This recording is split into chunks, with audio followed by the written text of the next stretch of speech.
اب انہوں نے حرین کا تعارف کروایا تھا۔ علی نے نظریں جھکا کر حرین کو سلام کیا۔ وہ حرین کو اندر آتے دیکھ چکا تھا اور سمجھ گیا تھا کہ ضامن کی بیوی ہے۔ علی، تم تو ضامن کے ہر ارادے کو اچھے سے جانتے ہو۔ تمہیں سلمان کا بھی پتہ ہوگا۔ حرین کو سلمان کے گھر چھوڑنا ہے۔ میں کسی بھی ملازم پر اعتبار نہیں کر سکتی۔ بیٹا، اس لیے تمہیں زحمت دی ہے۔ زحمت کیسی آنٹی؟ آپ بس حکم کریں۔ علی نہایت ادب سے بولا تھا۔ شکریہ بیٹا، اب جاؤ آپ دونوں۔ چلیں بھابھی؟ بہت احترام سے وہ حرین سے بولا تھا۔ پھر حرین پاکیزہ سے مل کر وہاں سے چلی گئی۔ راستہ خاموشی سے طے ہوا۔ حرین کو سلمان کے گھر اتار کر علی جا چکا تھا، جبکہ حرین آہستہ آہستہ قدم اٹھاتے گھر کے اندر داخل ہوئی۔ آپی، آپی۔ لاؤنج میں آتے ہی رامین نے حرین کو دیکھ کر گلے لگا لیا اور رونے لگی۔ سلمان آگے بڑھے تھے لیکن حرین نے اپنا رخ رامین کی جانب کر لیا۔ حرین کی اس حرکت پر ان کا دل تڑپ گیا تھا۔ وہ جس بات سے خوف زدہ تھے وہ ہو چکی تھی۔ یقیناً ضامن نے حرین کو سب بتا دیا ہوگا، تبھی ان کی جان سے پیاری بیٹی نے ان سے منہ موڑ لی۔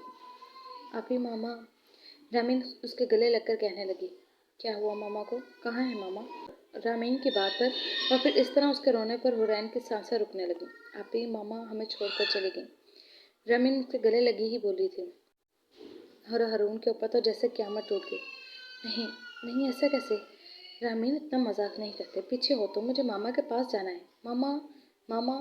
بے یقینی کی کیفیت میں وہ اپنی ماں کو پکارنے لگی۔ سلمان اور رامین اب اس کے اس طرح پکارنے پر اسے دیکھ کر رونے لگے۔ حرین تمہاری ماں نہیں رہی اب بیٹا۔ سلمان ایک قدم آگے بڑھے تھے۔ نہیں، نہیں، آپ دونوں مذاق کر رہے ہیں، پلیز ماما کو بلائیں۔ وہ 2 قدم پیچھے ہٹ کر پھر سے بولی تھی۔ اس کی آنکھیں بے حد سرخ تھیں۔ وہ دور ہوتے ہوئے نفی میں سر ہلا رہی تھی۔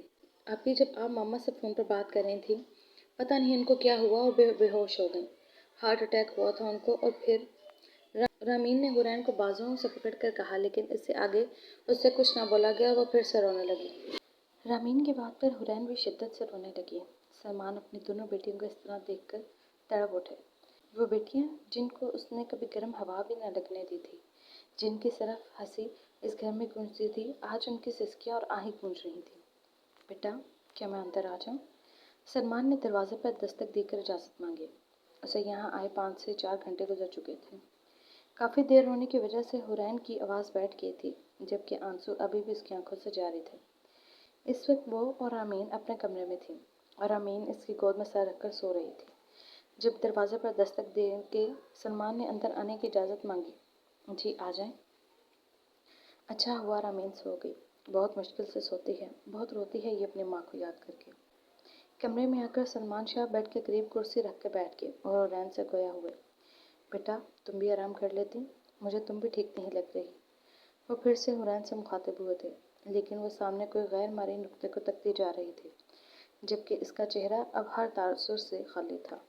حرین بیٹا، میں نے ضامن کو بہت بار کال کی، حویلی بھی گیا، لیکن نہ تو وہ میری کال اٹینڈ کرتا اور نہ مجھے حویلی میں قدم رکھنے دیتا۔ تمہاری ماں کی ڈیتھ کی بھی اسے بتانے کے لیے کال کی تھی میں نے، بلکہ حویلی بھی کیا تھا، لیکن ضامن کے حکم پر مجھے اندر تک آنے نہیں دیا گیا۔ سلمان شاہ مسلسل بول رہی تھی، لیکن حرین ایسے ہی بغیر کسی تاثر کے بیٹھی رہی۔ حرین بیٹا، مجھے پتہ ہے تمہیں سب پتہ چل گیا ہے، پلیز بیٹا مجھے معاف کر دو، اپنے گنہگار باپ کو معاف کر دو۔ آج تم جس حال میں ہو اس کی وجہ میں ہوں، پلیز اپنے باپ کو معاف کر دو۔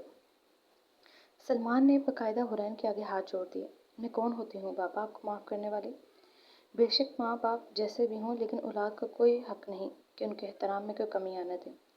آپ مجھ سے معافی نہیں مانگے پلیز۔ حرین نے ان کے جوڑے ہوئے ہاتھوں کو نیچے کیا اور ان سے گویا ہوئی۔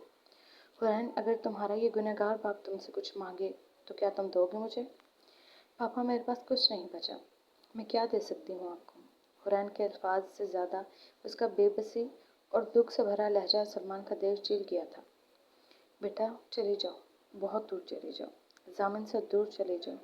ضامن بہت ظالم ہے، وہ مار دے گا تمہیں۔ میں کہیں بھی چلی جاؤں بابا، ضامن شاہ مجھے کبھی نہ کبھی ڈھونڈ نکالے گا، اور پھر آپ کی سوچ بھی نہیں کہ وہ میرے ساتھ کیا کچھ کرے گا۔ حرین بے حد یقین سے بولی تھی۔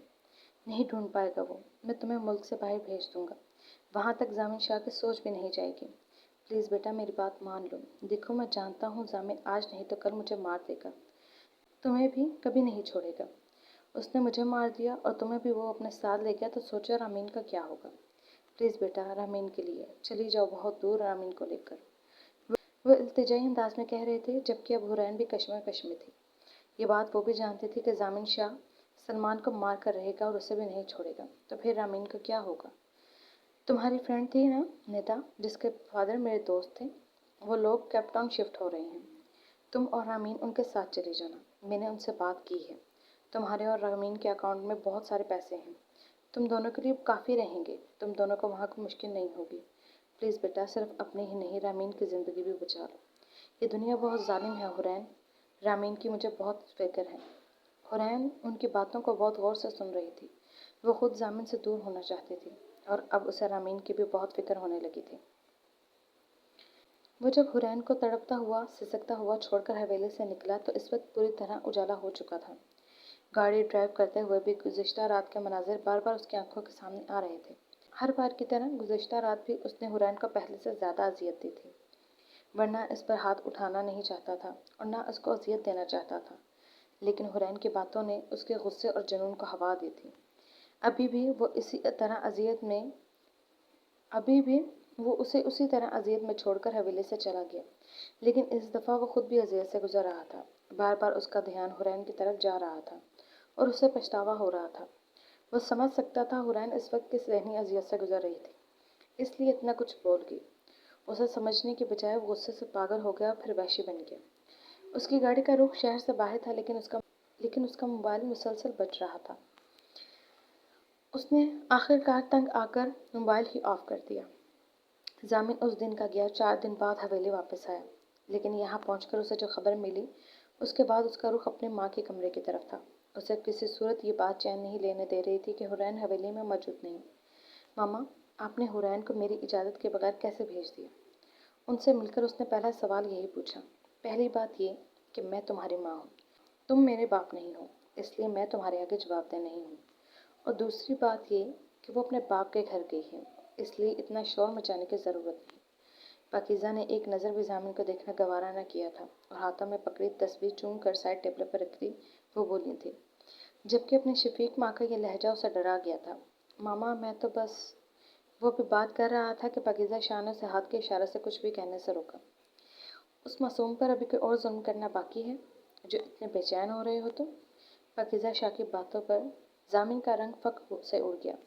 اپنی ماں کے اس انداز سے وہ بخوبی اندازہ لگا سکتا تھا کہ ان کو سب پتہ چل چکا ہے۔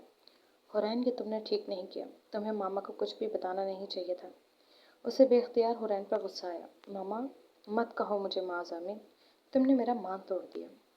وہ مان جو مجھے میرے بیٹے پر تھا، وہ یقین جو مجھے اپنے تربیت پر تھا، شرمندہ کر دیا تم نے مجھے حرین کے سامنے۔ آنکھیں ملانے کے قابل نہیں چھوڑا تم نے مجھے۔ کیوں کیا ضامن؟ تم اتنے سنگدل کیسے ہو سکتے ہو؟ ان کی آواز، ان کا ٹوٹا ہوا لہجہ ضامن کو زمین میں گاڑ رہا تھا۔ وہ سر جھکائے ان کے سامنے کھڑا تھا، لیکن اس دفعہ اس کا سر احترام میں نہیں بلکہ شرمندگی سے جھکا تھا۔ انتقام لینے میں تم اتنے اندھے ہو گئے، اس بات تک کو فراموش کر بیٹھے کہ جسے اپنے انتقام کی آگ میں جلا رہے ہو وہ بھی بیا کی طرح بے قصور ہے۔ اگر خدا حساب لینے پر آ گیا تو کیسے بچو گے تم؟ اتنے سب کے بعد تم سے امید تو نہیں کرنی چاہیے، لیکن پھر بھی کہوں گی، حرین کو فی الحال اس کے حال پر چھوڑ دو، رہنے دو اسے کچھ دن یہاں سے دور۔ لیکن ماما، یہ دیکھو بندھے ہوئے ہاتھ میرے، بخش دو اس بچی کو، مت اور گناہ کماؤ۔ اس سے پہلے ضامن کچھ کہتا، پاکیزہ شاہ نے اس کے آگے ہاتھ چھوڑ دیے۔ پلیز ماما، ان کے ہاتھوں کو تھام کر ضامن نے دکھ سے پکارا۔ ہمارے معاشرے میں ہر روز ہزاروں لڑکیوں کی زندگی کے ساتھ کھیلا جاتا ہے۔ روز کتنی ہی لڑکیاں ہوس کا نشانہ بنتی ہیں۔ کئی لڑکیاں ایسی بھی ہیں جن کے ساتھ جسمانی تشدد ہوتا ہے، کئی شوہروں کی بے وفائی برداشت کر رہی ہیں، کئی اپنے شوہروں کی مار پیٹ سہ رہی ہیں، لیکن پھر بھی ویسے ہی سب چلتا رہتا ہے، کسی کو کچھ فرق نہیں پڑتا۔ نہ کچھ بدلا ہے کبھی، زندگی اپنے معمول کے مطابق چلتی رہتی ہے، کیونکہ ہمارے معاشرے میں عورت کے ساتھ ظلم ایک عام سی بات ہے، ایک معمولی سا فعل سمجھا جاتا ہے۔ ضامن شاہ، تم نے مجھے برباد کر دیا، مجھ سے میرا سب کچھ چھین لیا تم نے، میرے خواب، میری خوشیاں، میری معصومیت، میری ماں اور میرا بچہ بھی، سب کچھ ضامن شاہ، سب کچھ چھین لیا تم نے، مار دیا تم نے مجھے، مار دیا ضامن۔ میرا دل کر رہا ہے کہ میرے جسم کے کچھ چھوٹے چھوٹے ٹکڑے کر دے، لیکن میری موت پھر بھی واقع نہ ہو اور میں اس اذیت کو محسوس کرتی رہوں، کیونکہ میں تم سے محبت کرنے کی سزا خود کو دینا چاہتی ہوں، کیونکہ تم سے محبت میرا سب سے بڑا جرم ہے۔ میں نے تم سے اتنی محبت کی کہ مجھے خود سے نفرت ہونے لگی ہے ضامن شاہ۔ میں اتنی بے بس ہوں کہ تمہارے لیے بد دعا بھی نہیں کر سکتی، لیکن جس دن تمہارے نام سے میری آنکھوں سے آنسو آنا بند ہو گئے اس دن میں تمہیں معاف بھی کر دوں گی، لیکن میں تمہیں زندگی میں دوبارہ کبھی نہیں دیکھنا چاہتی۔ دعا ہے خدا سے کہ اب ہمارا سامنا کبھی نہ ہو۔ وہ اور آمین ایئرپورٹ پر پہنچ چکی تھی۔ کچھ ہی دیر میں ان کی فلائٹ تھی۔ وہ بہت دور جا رہی تھی ضامن شاہ سے، اس کے ظلموں سے۔